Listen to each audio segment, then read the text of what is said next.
In the off-road vehicle industry, electrification has lagged behind. Utility terrain vehicles still rely almost entirely on gas, despite growing demand for quieter, lower-maintenance electric alternatives.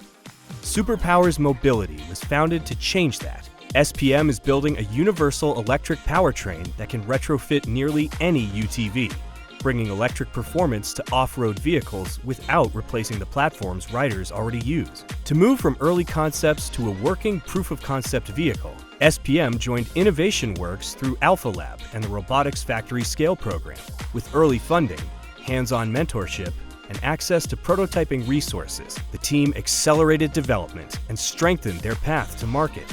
That support helped SPM rapidly develop its electric UTV proof of concept, secure additional funding, and lay the foundation for a scalable conversion system designed for real-world use. SPM shows how electrification can extend beyond city streets, bringing innovation, performance, and sustainability to the off-road vehicles that power work and recreation.